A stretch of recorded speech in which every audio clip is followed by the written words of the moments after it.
अनंत कोटी ब्रह्मांड नायक राजाधिराज योगीराज प्रब्रह्म श्री संत सद्गुरू ब्रह्मांड नायक बाळूमामांच्या नावानं चांग भलं, हलसिद्धनाथांच्या नावानं चांग भलं. नमस्कार प्रेमळ भक्तांनो, तुम्हा सर्वांचे पुन्हा एकदा खूप खूप मनापासून स्वागत. बाळूमामा, तुमच्यामुळे मी आज सुखात आहे. तुमच्यामुळे आज सुखात आहे, कारण तुमचे नाव मुखात आहे. जय बाळूमामा. बोला बोला बाळूमामांच्या नावानं चांग भलं, हलसिद्धनाथांच्या नावानं चांग भलं.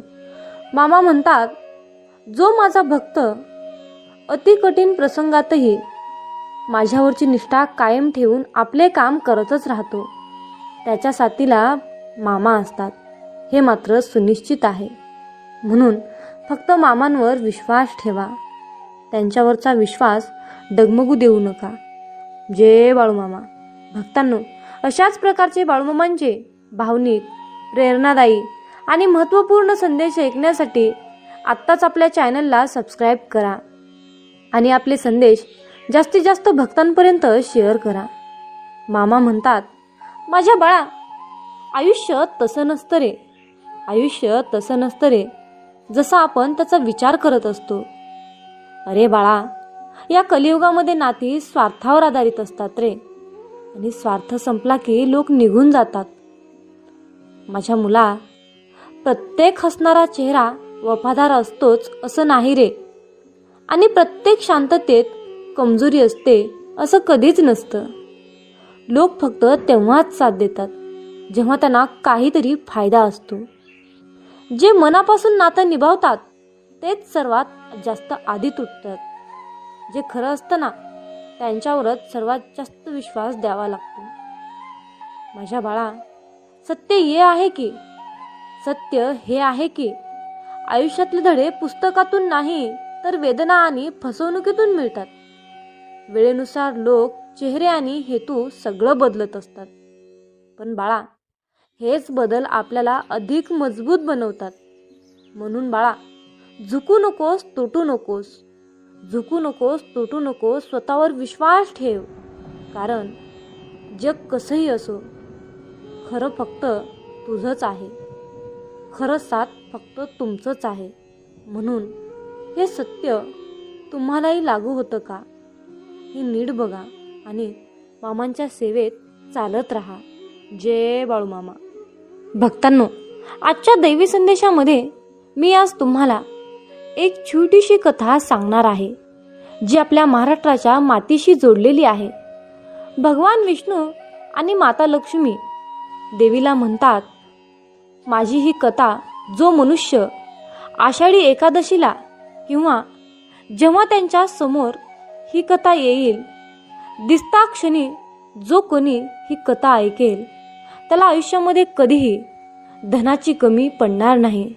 त्याला आयुष्यात सुख समृद्धीची, पैशाची कमी पडणार नाही. हे माझे आज वचन आहे. जो कोणी एका ठिकाणी शांत बसून ही कथा श्रवण करेल, त्यांचे कितीही मोठं दुःख, शत्रू, सनी, साडेसाती, मागची पनवती, मोठे पाप वाऱ्यासारखे भाग्यातून पळून जातील. आपल्या मनातील सर्व इच्छा पूर्ण होताना दिसतील. म्हणून आजच्या शुभ दिवशी, या पवित्र दिवशी, या कथेकडे चुकूनही दुर्लक्ष करू नका. ही कथा तुझ्या कुटुंबावर कधीही संकट येऊ देणार नाही. आजच्या दिवशी या कथेकडे दुर्लक्ष करणे म्हणजे प्रभू पांडुरंगाचे आशीर्वाद गमावण्यासारखे आहे. म्हणून ही कथा अर्धवट ऐकण्याची चूक तुम्ही करू नका. ही कथा ऐकल्याने कुठल्याही प्रकारचे संकट येत नाही.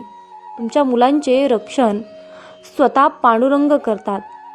आजच्या शुभ दिवशी अशा या पवित्र कथेकडे चुकूनही दुर्लक्ष करू नका. ही कथा तुमच्या आणि तुमच्या कुटुंबावर कधीही संकट येऊ देणार नाही. म्हणून आज ही कथा काहीही करून शेवटपर्यंत ऐका. या कथेला अर्धवट ऐकण्याची चूक तुम्ही करू नका. भक्तांनो, आषाढ महिन्यात लाखो भक्त पंढरपूरच्या पांडुरंगाला भेटायला वारी करत जातात. पण आपण कधी विचार केला आहे का, विठोबा म्हणजे कोण, पांडुरंग म्हणजे कोण? पांडुरंगाचा अवतार कसा झाला, पुंडलिक कोण होता आणि का आजही आपले विठ्ठल आपल्या विटेवर उभे आहेत. आजच्या या पवित्र प्रसंगी विटेवर उभे आहेत. आजच्या या पवित्र प्रसंगी या सगळ्यांची गोड गोष्ट ऐकणार आहोत. तर चला सुरुवात करूया पांडुरंगाची ही अमर कथा. पांडुरंगाचा अवतार कसा झाला. आपल्या शास्त्रानुसार भगवान विष्णू हेच पांडुरंग आहेत.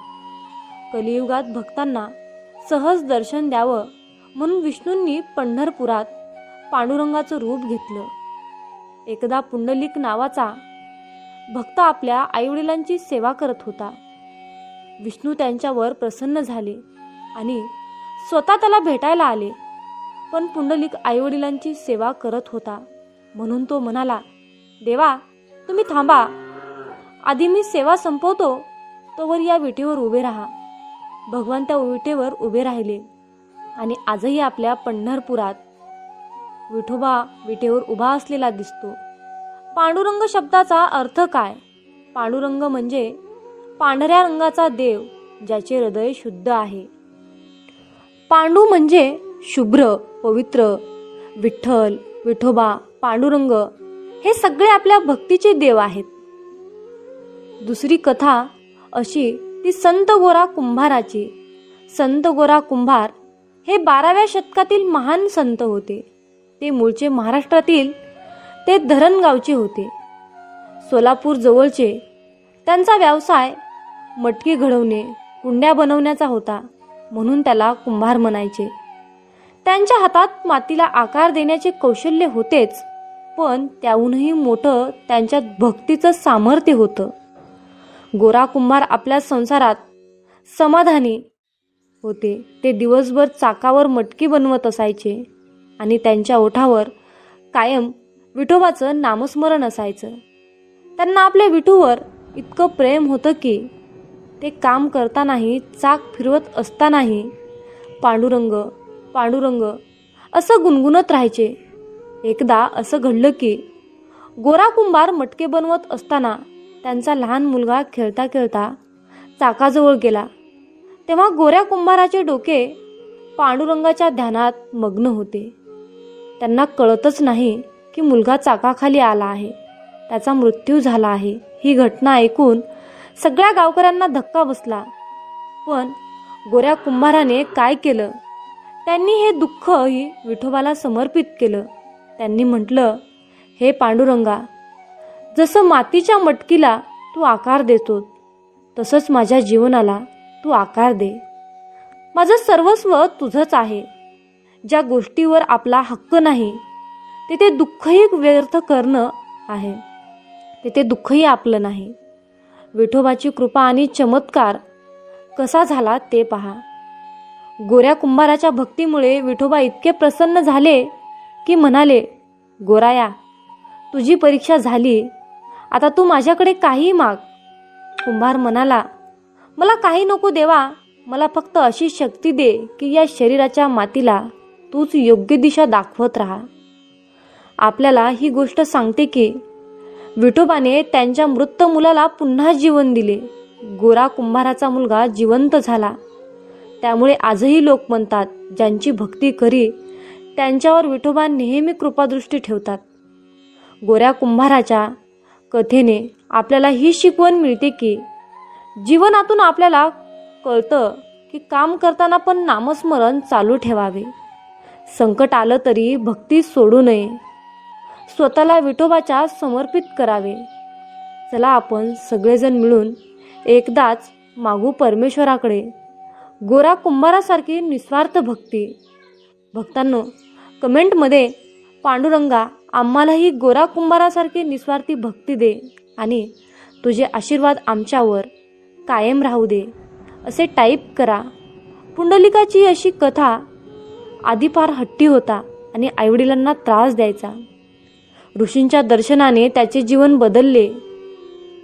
त्याने ठरवले की आता आईवडिलांची सेवा करायची. तो रात्रंदिवस सेवा करायचा. मग एके दिवशी भगवान श्रीकृष्ण त्याला भेटायला आले.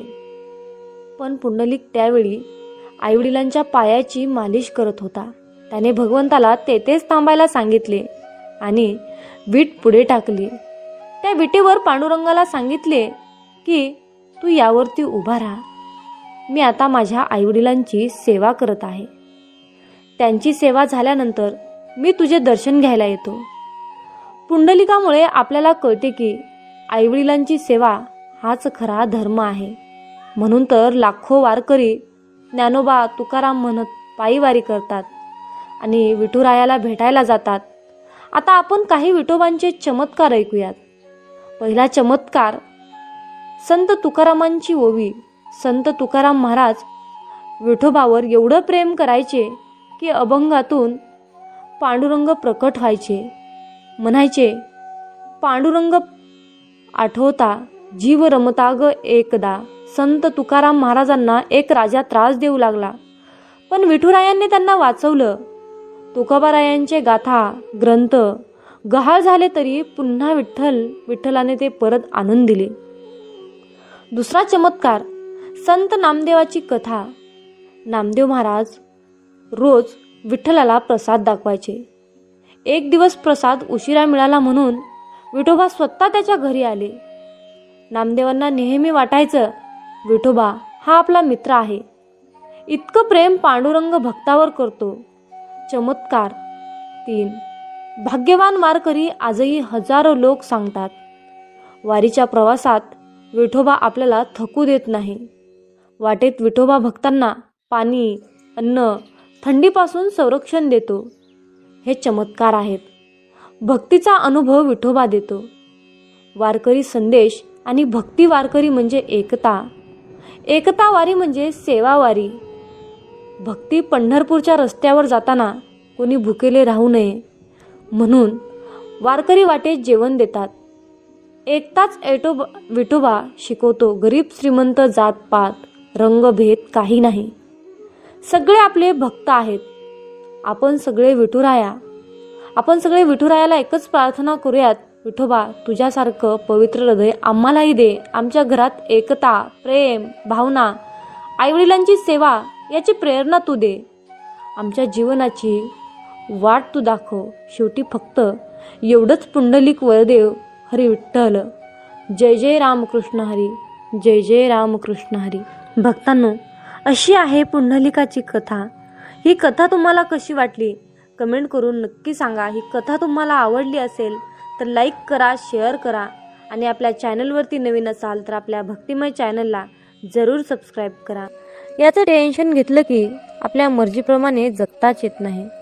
त्यामुळे स्वतःसाठी जे योग्य वाटतं तेच केलं पाहिजे. दुसऱ्यांच्या आयुष्याशी तुलना करणं म्हणजे स्वतःला उगाच त्रास देणं. प्रत्येकाचा प्रवास वेगळा असतो. म्हणून आपल्या वाटचालीवर लक्ष द्या आणि शांत राहा. मनाने पुढे जा. राग, चिडचिड ही फक्त मनावरचाच एक शरीरावरचाच भार वाढवते. त्यामुळे माफ करणं आणि सोडून देणं या गोष्टी शिका. निसर्गात वेळ घालवल्याने मन शांत होतं आणि नवनवीन ऊर्जा मिळते. त्यामुळे रोज काही क्षण तरी निसर्गाच्या सानिध्यात घालवायला हवेत. आयुष्य हे फक्त जबाबदाऱ्या पार पाडण्यासाठी नाही तर त्याचा आनंद घेण्यासाठी आहे. स्वतःसाठी वेळ काढलात की तुम्हाला जगण्याची खरी मजा कळेल. छोट्या छोट्या गोष्टीमध्ये आनंद शोधा. समाधान मानायला शिका आणि स्वतःच्या मनशांतीला महत्त्व द्या. जीवनातील शांतता ही कुठल्या बाह्य गोष्टीवर अवलंबून नसते, ती तुमच्या विचारांवर आणि दृष्टिकोनावर अवलंबून असते. मन शांत ठेवायला शिकाल तर आयुष्य सुंदर वाटेल. म्हणून बाळा, मी तुला दररोज अशाच प्रकारचे सकारात्मक विचार देत असतो. या माझ्या गोष्टींचा तू अवलंब कर आणि तुला आयुष्य बघ कसं सुंदर वाटेल. म्हणतात, अरे बाळा, आयुष्यात जेव्हा माणसाला सुखाचे भोग येतात तेव्हा त्याला काहीच वाटत नाही, परंतु जेव्हा त्याच्या वाट्याला दुःखाचे भोग लागतात तेव्हा मनुष्य म्हणतो की मी ह्या देवाचा भक्त आहे आणि मी या अमक्या देवाचं एवढी भक्ती केली, एवढी सेवा केली, तरीही या देवाने शेवटी माझ्या नशिबाला दुःखच का दिलं. मी इतका सत्कर्मी पुरुष आहे, इतका मी सत्कर्मानेच चालतो, तरीही माझ्या वाट्याला दुःख का आहे, असे म्हणून आपण देवाला दोष देत असतो. पण त्या मनुष्याला एवढं समजत नाही की हे सर्व काही घडत आहे तो आपल्या कर्माचा भाग आहे. याला देव काय करतील आणि संत काय करतील, भोग हा भोगूनच संपवावा लागतो. शेवटी ते प्रारब्ध आहे. मग तुम्ही म्हणाल की भोग हा भोगूनच संपवावा लागतो, आयुष्यातील दुःख अडचणी हे भोगूनच संपवावे लागतात, तर शेवटी मामांच्या सेवेचं आपल्याला काय फळ मिळणार आहे, हा सर्वांच्या मनामध्ये प्रश्न येणे साहजिकच आहे. चला तर त्या प्रश्नाचे उत्तर आपण आजच्या संदेशातून जाणून घेऊया. मित्रांनो, आपण आपल्या मागच्या जन्मामध्ये जे काही काम केलं आहे, वाईट कर्म केले आहे, जे काही पाप केलं आहे, ते पाप नष्ट करण्यासाठी आपण या जन्मामध्ये केलेली मामांची सेवा ही त्या पापांना नष्ट करत असते. सेवा करून त्या पापाची परतफेड करत असते. ही सेवा त्या पापाचं क्षालन करत असते. आणि या चालू कलियुगातील जीवनामध्ये जे काही आपण वाईट कर्म करतो त्याचे फळ आपल्याला लगेच मिळत असते. मित्रांनो, फक्त प्रश्न आहे वेळेचा. कुणाला लवकर त्या पापाची परतफेड करावी लागते, तर कुणाला उशिरा करावी लागते. त्यामुळे एक लक्षात ठेवा की नेहमी चांगले कर्म करा. तुम्हाला उशिरा का होईना त्या सेवेचे फळ हे 100% मिळणारच, हे निश्चित लक्षात असू द्या. आपल्या दुःखाचा आणि परमेश्वराच्या भक्तीचा कसल्याही प्रकारचा संबंध नसतो. त्यामुळे मित्रांनो, देवाला, परमेश्वराला, परमपिता परमात्म्याला कसल्याही प्रकारचा दोषी तुम्ही ठरवून ही मोठी चूक करू नका. म्हणून मामा म्हणतात, अरे बाळा, पुण्य जरी दिसत नसलं तरीही त्याची योग्य वेळ आली की त्याच्या फळाची उपभोग आपल्याला नक्कीच घेता येतो. कारण मित्रांनो, कमवलेल्या पैशाचे काम जिथे थांबते ना, तिथूनच केलेल्या पुण्याच्या कर्माची सुरुवात होते. जीवनामध्ये सुख कधीच संपत नाही, ते रोज नवीन नवीन उगवत असते. नव्या सुखाला जागा करून दिली की ते आपल्या आयुष्यामध्ये ऑटोमॅटिक रोजच्या रोज येत असते. काल केलेली मशागत आजच्या कृपेच्या रूपेमध्ये प्राप्त होते. आपण कितीही काहीही नको नको म्हटलं तरीही जर आपले कर्म चांगले असतील तर त्याचे आपल्याला चांगलेच फळ मिळते. जरी तुम्ही मला नको म्हणाल तरीही, आणि जर तुमचे वाईट कर्म असतील तर तुम्ही मला हे नको नको म्हणाल तर तुम्हाला त्या कर्माचे फळ वाईटच मिळत असते. मित्रांनो, चांगले विचार आणि सदृढ आयुष्य म्हणजे ही नियती आहे. जे आपण कराल त्याचेच फळ आपल्याला इथे नियती देत असते. मामा म्हणतात, माणूस कितीही चतुर, कितीही हुशार असला, कितीही सत्कर्माने काम करत असला, कितीही चातुर्यपणाने काम करत असला, तरीही शेवटी त्याला नियतीला मांडलेला डाव हा स्वीकारावाच लागतो. पण ज्या वेळेस मित्रांनो आयुष्यामध्ये नेहमी तुम्ही सत्याच्याच मार्गाने काम केले, तर तुमच्या त्या सत्याच्या मार्गामध्ये आणि तुमच्या सेवेमध्ये इतकी शक्ती असते ना की एक वेळ नियती सुद्धा तुमच्या समोर हार मानते. म्हणून मित्रांनो, नेहमी चांगले कर्म करा, सत्याच्या मार्गानेच राहा, लबाडी चोरी अजिबात करू नका. असं म्हणतात की आपली संगतच आपले भविष्य घडवते. म्हणून संगत ही चांगली करा, चांगल्या लोकांशी संघटित राहा, एकरूप राहा. जीवन हे खूप सुंदर आहे आणि खूप छोटा आहे. हे जीवन हसत खेळत आनंदाने जगा, कारण उद्या आपल्यासोबत, आपल्या भविष्यामध्ये, आपल्या नशिबामध्ये काय घडणार आहे हे कुणाला सुद्धा माहित नसते. त्यामुळे आनंदी राहून, समाधानी राहून जीवनाचा खरा आनंद घ्यायला शिका. शेवटी तुम्हाला मामांकडे एकच मागायचं आहे की मामा, वाट चुकलोय, थोडी वाट दाखवाना. वादळात हरलेल्या जहाजाला थोडा काठ दाखवाना. मामा, अंधार खूप आहे, थोडा प्रकाश दाखवाना. मामा, तहान खूप लागली, थोडं नाम घेण्याची शक्ती द्या ना. मामा, मी तुम्हाला मागत राहीन, तुम्ही मला देत राहाल, परंतु आज मला तुम्ही एक शेवटचं वचन द्या ना. कधीही काढणार नाही या बालकाच्या डोक्यावरचा हात, कधीही सोडणार नाही या बालकाची साथ, असं तुम्ही आज मला एक शेवटचं वचन द्या ना. मित्रांनो, आयुष्यामध्ये सुखादुःखाचे हे कालचक्र कायम फिरतच असते. तुमच्या आणि माझ्या आयुष्यामध्ये खूप दुःख आहे. जर आपण या आयुष्याकडे सुखाच्या नजरेने, आनंदाच्या नजरेने पाहिलो तर हे आयुष्य खूप सुंदर आहे. पण याच आयुष्याकडे आपण दुःखाने बघितलो, रडत बसलो, तर हे आयुष्य आपल्याला दुःखातच जाणार आहे. हे आयुष्य आपल्याला दुःखच देणार आहे. म्हणूनच तुम्हाला सांगावंसं वाटतं की रडू तर खूप येत होतं पण डोळ्यात पाणी दिसत नव्हतं. चेहरा तर कोरडा होता पण मन मात्र भिजलं होतं. मित्रांनो, डोळे पाहणारे खूप सारे असतात पण मनातील भावना जाणणारे, मनातील ओळखणारे फक्त आपले ब्रह्मांड नायक बाळूमामा असतात. जय बाळूमामा. तर मित्रांनो, आजच्या दैवी संदेशातून मी एक छोटीशी आणि भावनिक कथा तुम्हाला सांगणार आहे. तर एका भक्ताने सकाळी देवपूजा करत असताना मामांना प्रश्न विचारला, अहो मामा, मी तुमची दररोज मनोभावे श्रद्धेने अगदी अंतःकरणातून तुमची सेवा करतो. मी कुठलंही काम करत असताना प्रामाणिकपणे करतो. मी कुठल्याही कामामध्ये लबाडी करत नाही किंवा मी कुणालाही लुटमार करत नाही. मी एवढा चांगला वागूनही, प्रामाणिक वागूनही लोक मला का टाळतात आणि अशा वेळी तुम्ही माझ्या मदतीला का येत नाहीत? आणि आयुष्यामध्ये नेहमी चांगल्याच माणसासोबत वाईट का घडतं? असा प्रश्न त्या भक्ताने मामांना केला. मामा म्हणतात, माझ्या प्रिय बाळा, तू निराश होऊ नकोस. तू प्रामाणिक असून सुद्धा जे लोक तुला खूप त्रास देतात, तुझ्याशी खोटं बोलतात, तुझी लुटमार करतात, त्यांच्याकडे मी पाहत आहे, मी बघत आहे. मी ब्रह्मांड नायक आहे.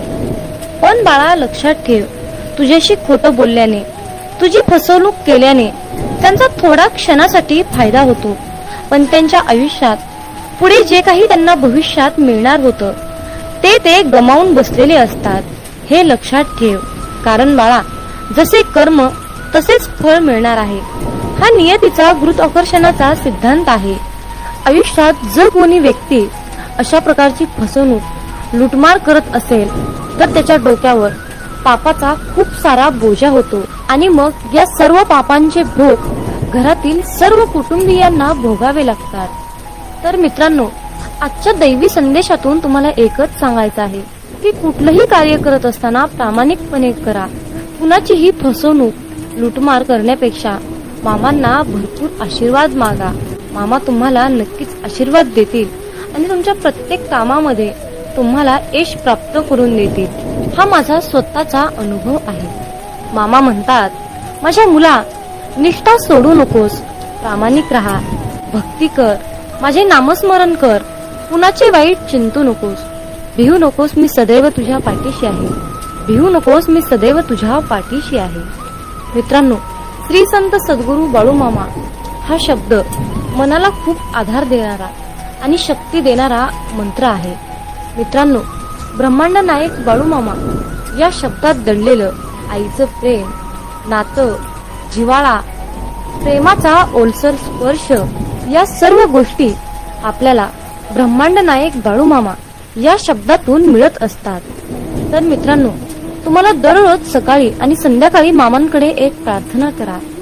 आरोग्य, सुख, समृद्धी, नैराश्य, नोकरी, इच्छापूर्तीसाठी तुम्हाला ही प्रार्थना करायची आहे. चला तर मग मित्रांनो, माझ्यासोबत प्रार्थना करा. हे ब्रह्मांड नायक बाळूमामा, आम्हा सर्व पापी भक्तावर तुमची कृपा असू द्या. हे परमेश्वरा, आम्हा सर्वांनाच चांगले आरोग्य, सुख, समृद्धीचे आयुष्य दे.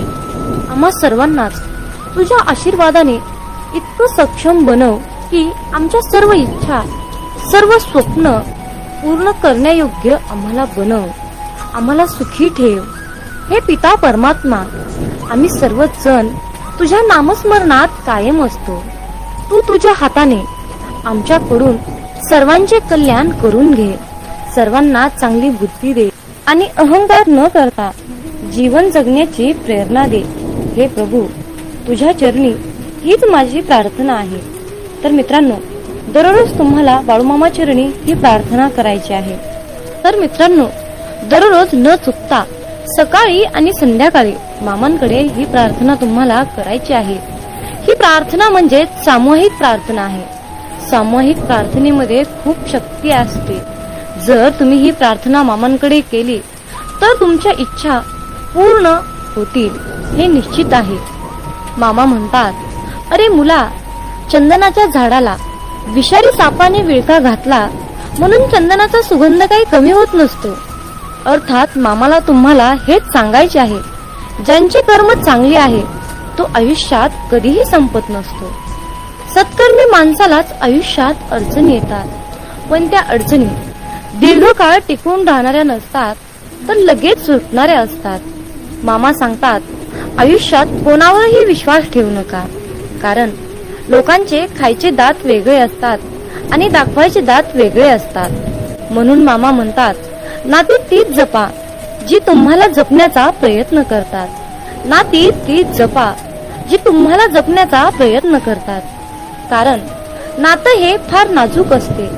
नात्याची दोरी एकदा तुटली की ती परत जोडता येत नाही, आणि जोडलीच तर तिथे गाठ कायम राहते.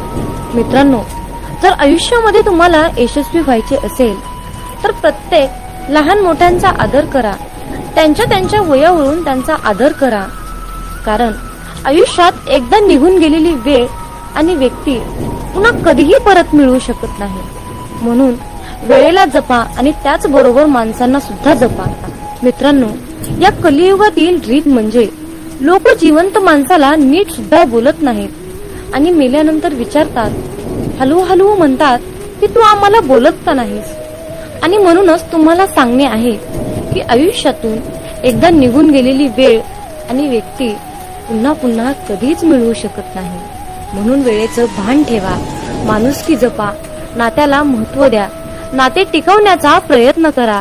यातच खरं आनंद आहे आणि हेच खरं आयुष्याचं खूप मोठं आणि सुंदर सूत्र आहे. तर मित्रांनो, जर तुम्ही या मताशी सहमत असाल तर होय बाळू मामा, मी तुमच्या मताशी पूर्णपणे सहमत आहे असे टाईप करून हा दैवी संदेश पुढे 2 भक्तांना शेअर करा. तुमच्या हातून पुण्याचे काम घडून येईल आणि तुम्ही नकळतपणे पुण्याचे भागीदार ठराल. मित्रांनो, कधी कधी आयुष्यामध्ये असंही होतं. आयुष्यामध्ये इतकं दुःख, यातना, संकट, समस्या इतकं सहन करावं लागतं की खरंच मनामध्ये विचार येतो की यार, खरंच देव आहे का, इथपर्यंत शंका येतात. पण खरं तर हीच वेळ आपल्या परीक्षेची असते. इथूनच मामांची लीला सुरू होते. विश्वास ठेवा. इथूनच मामांचा खेळ सुरू होतो. मामांची लीला सुरू होते. म्हणून मामांवरचा विश्वास डगमगू देऊ नका. जसं आई आपल्या बाळाला हवेत भिरकावते, पण ते बाळ काही क्षण हवेतही असतं.